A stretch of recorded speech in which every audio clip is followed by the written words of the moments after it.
Hey everyone, welcome to another segment of Insight to Action. I am super excited to bring on David Bach. David is going to join in just a second and tell you a lot about his background. I'm going to shortlist it, which is because I would take the whole segment if I were to, list out all the accomplishments. Let's just do this in a short summary, David, who, by the way, is coming to you, all of us, from Florence. I'm in Seattle, Magic of Technology. We're here together. 10-time New York Times bestseller, consecutive, I should say. Owner and founder of Finish Rich Media. That's just a super short list. David, excited that you're here to join, and welcome to the program. Well, Matt, it's great to be with you. And you could have thrown in there that you and I go back to the third grade too, right? So we've been friends a long time. And anyway, it's great to be with you. I love what you're doing. Super proud of you, and it's just a thrill to be here for your audience. So thank you so much for inviting me on your show. Absolutely, and I say show lightly. This is really just all about information. Everything that I do here is in a very, very small way, similar to what you do, David. And I think we both agree or have the synergy that we like to develop habits that just aren't taught in school. For you, it's obviously the investing and it's the finance world. For me, it's the how can you communicate more effectively in all facets across not just academic lives, but your personal life. And of course, to ultimately get students career ready. So kind of that being the table being set that way, when did you, David, first realize that, being the ability to communicate clearly and effectively is an important skill? Yeah, it's such a good question. And I'm kind of laughing right now. I'm just going to give you like a little inside story right now. Please. So my son, Jack, is 17 years old. He's a junior. And because we are living through COVID lockdown times, and I'm living in Florence, Italy, I pushed my son to be in a program called United Nations. I don't know if you ever did United Nations in high school, but there's debate team, there's United Nations, and my parents pushed me to do both of those programs in high school. And that was when I first really did public speaking in high school and learned like the power of getting in front of an audience in high school, how you could communicate and persuade someone else, and that there was real power and influence and leadership in communication skills. And truthfully, I think if I tell the truth, I think my parents pushed me to take that to do that, right? So I laugh because I pushed my son to do that, right? My son's grown up watching me speak, gone to Today's Show with me, as a baby was at Oprah with me, but he's seen me do large events, he's seen me do small events, he's seen me do Zoom events. So I literally just kicked him out of my room because he was in my office right now doing United Nations. And he's on a Zoom call right now with 150 kids from around the world because they can't be at a live event. They're doing United Nations this whole week on Zoom. So he's dressed up in a suit and tie right now. His girlfriend's dressed up next to him. They were sitting here at my desk. I'm like, guys, you have to get out of my office and go into your room because this is the better Wi-Fi. But the point of the story is that they're learning communications right now. And it happens to be that is an extracurricular activity, right? Like they're actually doing it through their school, but their school's not teaching them how to quote unquote do public speaking. Now, at his school, they also have the ability to speak for a TEDx event.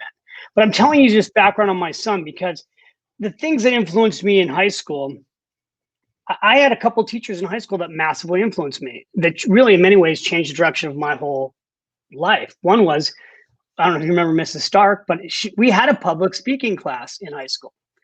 And so that was the first time I took a class where you actually learn that there's a skill behind public speaking. And then the second teacher we had, which changed my life, was Peter Annis. And he was our English teacher because you and I sat next to each other in English. And, I loved Peter Annis. And he really he was a lot like Robin Williams in the movie The Poet Society. Right. That was how I thought before that movie came out. I thought of Peter Annis that way, and he influenced me to be a writer. And he kept me after class one day and said, "David, I know you like to talk because I was always in trouble for talking too much in school, but he's like, you could be a really good writer." And he's like, and if you work at it, and this is kind of an important thing to say, especially in high school and college. I was lucky. I had a teacher, Peter Annis, hold me after class and say, you're a good writer now. You could be a great writer. And if you want to be a great writer, like I can help you more in high school. I can stay with you after class. I can give you some extra tips. But if you want to be a great writer, the key is you need to work at it. And if you work at it, you've got a skill set and you can be a great writer. Maybe, and he actually said, maybe someday even famous. Now, I was 17 years old when he said that.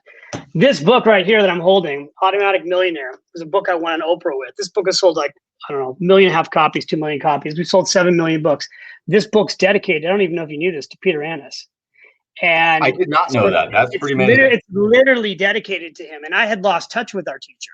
And when this book came out and I was on Oprah and it was the #1 book in America that year, it was #1 New York Times bestseller. I was on the bestsellers for 31 weeks. I went on a show with John Welsh.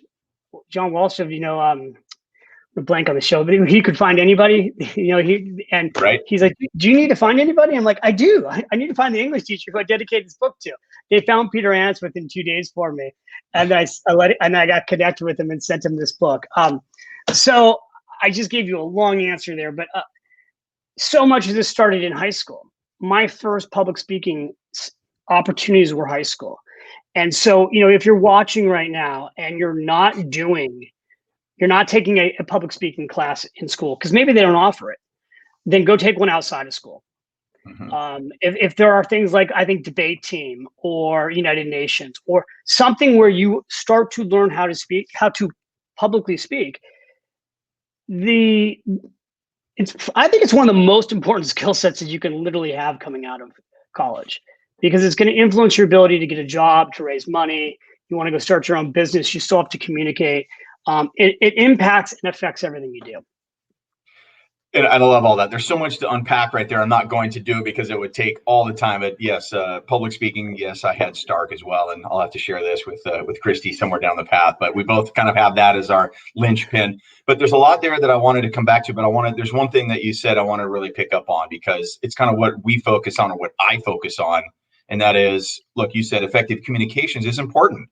But I want to hone in on the actual career path, because getting someone truly career ready is ultimately what my focus is. So that being said, and I know this is a little bit of a shift for you, because you're usually the one that's on the stage delivering a message to, many. It's not one-on-one typically. Sometimes it is, I'm sure. Why should students care about this ability? I'm just curious what your personal, just quick take is. Look, we're both parents. Our boys are both similar ages. Why do you think students should care, or what's at stake? Let me maybe rephrase it that way. What do you feel is at stake to be able to build this habit of communicating effectively? If you want to be in control of your own destiny, you have to learn how to communicate. And just as simple as that, right? Sure. If you want to be in control of your own destiny, your ability to influence the direction of your life, the ability to communicate, lead, and influence others is going to be impacted by that. And I think one of the biggest challenges young people have today is we've been communicating everything through our phones. And at the end of the day, you can't get a job typically or raise money. We're going to go start a business, raise money. You're not doing it through this phone. The phone is a follow-up, but it's still got to get done face to face. I mean, I'm going to get off this call with you in 20 minutes here. I'm going to have a team meeting with like 10 people working on a major project. We've been trying to get that project done through email for a week. Finally, as the leader of the company, I'm like, enough is enough. We're getting on a Zoom call. There's 3 different companies that are going to get on this call in 24 minutes. And I'm going to influence them through Zoom to finish this freaking job that people have been battling around for 10 days on email. So again, it's always about communications. And then I'm going to get off that Zoom call and I'm going to do another live event. And some of these live events that I'm now doing on Zoom, because this used to all be done live publicly. Right. We're having, not 100 people on these calls, but 1,000 people or 2,000 people or 10,000 people or 20,000 people. It's just the one thing that's unbelievable today is that your ability to influence others through a medium like this in front of your computer, you can impact the whole world. And obviously everybody sees that today, right? You're on Facebook, you're on YouTube, you're on Instagram, you're on TikTok. You know that a little video online can influence millions of people. That's communications. So, I think you want to be in control of your destiny. You want to build the future that you want. Communications is just, and it's ironic because I didn't understand that. I just went down that path. It turned out I was a communications major at USC. I did not go to USC planning on being a communications major. I actually went to USC because I thought I wanted to go into politics, believe it or not. And Hmm. then I went and worked on a presidential campaign and realized, no, you know what? I don't want to be in politics. I want to make a bunch of money and influence others and then figure out who I want to support in politics. Right. So, but again, it's all communications, right? And even who becomes a congressman, a senator, or a president, if you can't communicate, you're not getting the job. So You held up your phone, David, and that I just want to pick up on something real quick because I'm on the belief or of the belief that today's youth, you know, when I say youth, high school and college students, they communicate a lot today. They really do. Rapid fire over their device or screen. That's a given. I think maybe there's some depth, and clearly we as adults, for the most part, know that intent, spirit, and tone is lost oftentimes if that's the only way you're communicating. And attention spans being on average, I think a Microsoft study just came out, maybe 8 seconds. There's not a whole lot you can do in 8 seconds. So you really need to go through what I call the 3 C's, being clear, concise, and confident when you have the opportunity to meet with someone like Dave Bach. I mean, let's say if it's an interview, whether they get the chance to meet with you, they've got to be prepared to articulate who they are, what's their vision, what's their unique story, and they've got to hit it quick. They've got to be clear, concise, and confident. All that to be said, is there and one of the other elements that I kind of lead us into the question is that I go into my workshops in detail with students, and I firmly believe this isn't taught, is how do you have a hard conversation, let alone having an easy conversation? I think there's a kind of an apprehension for the most part, not all kids, but a lot of students just won't have conversations, whether it's at home, at school, with their tutors, what have you. But when it comes time to get career ready, or in this case, have a hard conversation with someone, we might call it conflict resolution. They just know it's a tough conversation and they'll run for the hills instead of having it. Anything you can share? I'm going to assume you've had to have a hard conversation, whether it's at home, with your kids, colleagues, coworkers.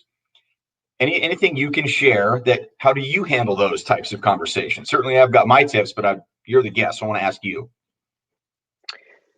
So there's different types of hard conversations. Yep. Right. And I think a hard conversation, it's always easier to share. Let's just talk about bad news, right? Like a lot of times a hard conversation is around bad news. I have to tell you something that I don't think you're going to want to hear. Right. That type of conversation, there are a lot of ways to handle that type of conversation, but probably the biggest one is with empathy. Mm-hmm. Actually recognizing that what you're about to share with this person is a hard thing for them to hear. And so coming them to with empathy and, you know, graciousness and doing the best to put yourself in their shoes, recognizing that this is a message they may not want to hear. That's one example, right? Like literally just simply trying to put yourself, this person's not going to be prepared for what I'm about to say. This might be difficult for them to hear. So I want to come to them appreciating that fact.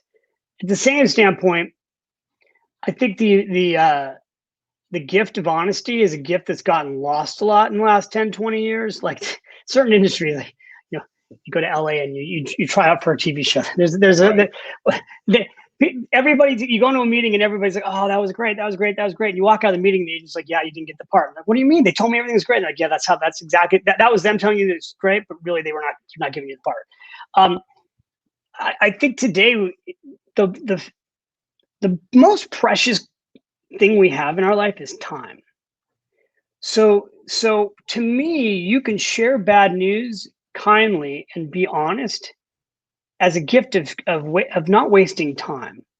One of the I have a financial service company and we have like 650 financial advisors, and a lot of times at the beginning of the year I always start off with who do you need to let go in your office? Because everybody's got some. If you have a company, whether it's even more than 3, 4, 5 employees, chances are there's somebody in your team you need to let go, but you haven't let them go because you're afraid to have the conversation. Everyone's got that name. They write that name down. I'm like, okay, then go home and let that person go. You know what? You're going to give them the gift of freeing them. You don't even like them working for you anymore.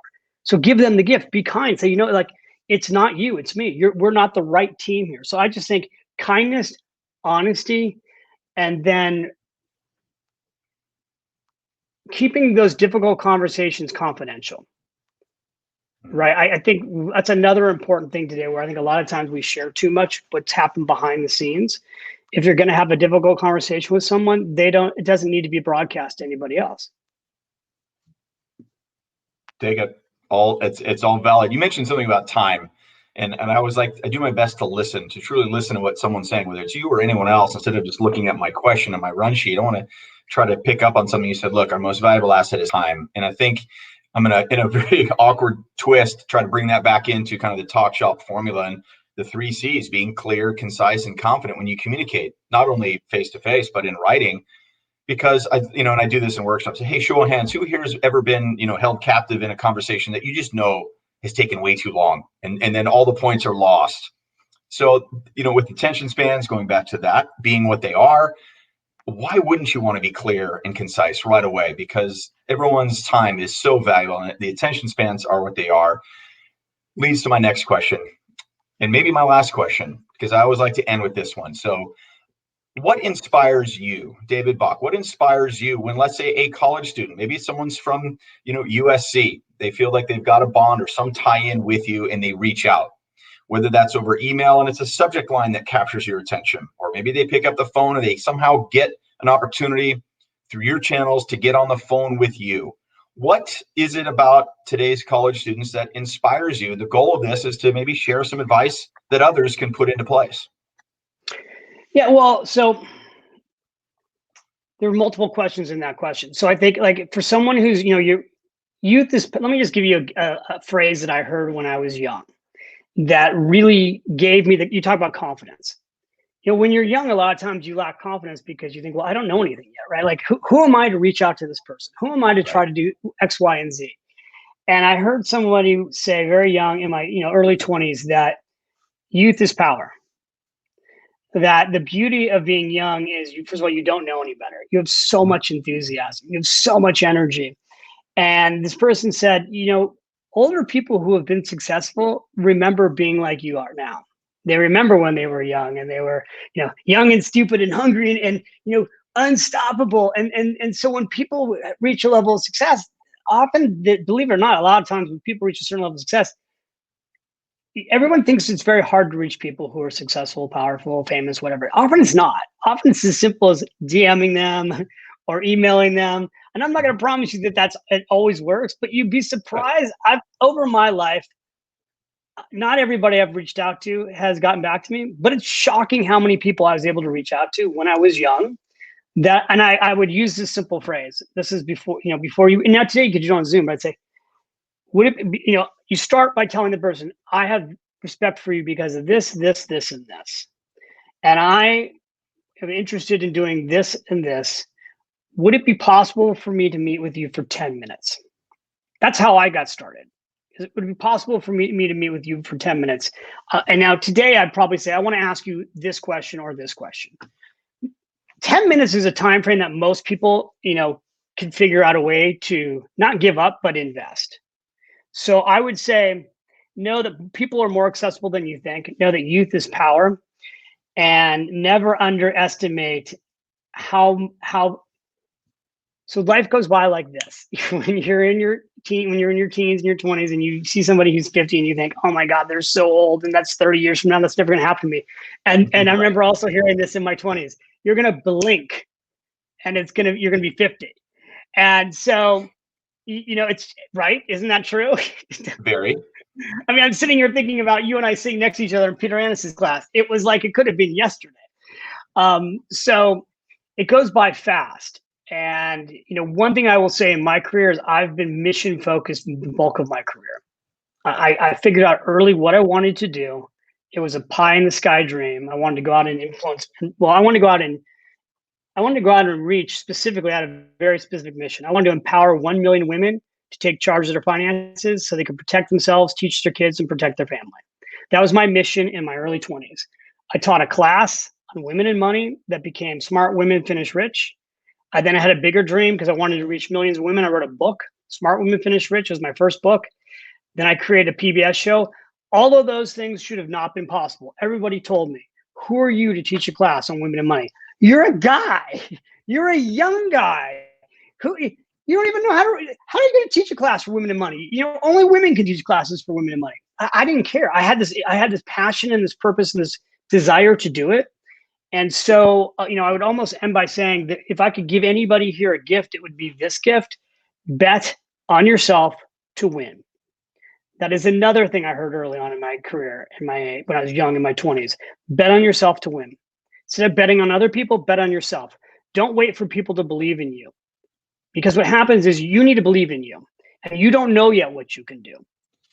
And believe me, you can do more than you think you can do. And people who will be skeptical of what you want to do, 10 years later, when you've done it and you're successful, they'll all go, oh, yeah, he was a genius. 10 years earlier, they thought you were an idiot. It doesn't matter what they think. Only matters is what you go and actually do. And I'll actually say one last thing. If you're going to bet on yourself to win, the key is showing up over and over and over and over again. Like not quitting. I'm still doing it, still showing up 30 years later. There's so much more that I want to get into, but I know we're up against it, so we're not going to do it. But maybe we can do it another time down the road. But there is so much more that we could do. But there's some great insight that you've just shared there, and I appreciate you doing this. Wait. Before we wrap up, we got to do please. one last thing on money. Because all my young friends, this is the book that I just wrote on personal finance for young people, called The Latte Factor. And the biggest mistake we make is we don't teach our kids about money in school. And so when you talk about showing up at a young age and taking charge of your financial life and not being dependent on anybody else, taking charge of your financial life is the single most important thing you can do. And it is so much easier when you were younger. And so I wrote this little story that you can read in like an hour that will teach you how on less than a few dollars a day you can build financial freedom for life. And it literally takes you on a journey I call the Latte Factor, teaches you that the $3, $4, $5 a day you're wasting on small things like a latte could turn you into a millionaire by the time you reach the ages that we are. So I got to give that plug. We blink, we're there. You blink, they're there. And you can go over our website too, finishrich.com. We've got tons of great content. Interestingly enough, this is a pretty new website we put up recently. We relaunched it. It's all financial education. And most of the people that are now going to our website, the bulk of them are under the age of 25. So, we're seeing a lot of young people today super interested in taking charge of their financial life. And if I can be a small coach to you in that regard, come visit me, finishrich.com. Matt, sorry I cut you off there at the end. But you know what? Always stay focused, clarity, confidence. You got to plug at the end. Also, don't forget Automatic Millionaire. And all of this is going to be put in what I call just the notes when I put this out, on the LinkedIn and YouTube, whatever. All that will certainly be plugged. So appreciate you doing that, though. But right, something terrible happens without promotion. Nothing. So who was that? I think it was P.T. Barnum. That was his quote. I think something terrible happens without promotion. Nothing. So no, I appreciate you doing that. Dave, great to catch up. Maybe we can do this again. There's so much more that we could get into in the correlation between things that aren't taught in school, in your world, the financial and investment piece, to how these kids can be better communicators, which will lead them to get to a job and a career that they want. So Again, David, thanks so much for taking the time. We look forward to catching up hopefully soon. Matt, my pleasure. And again, congratulations to you. You're doing great work. So appreciate what you're doing for others. And thanks again for having me on. Oh, of course. I appreciate it.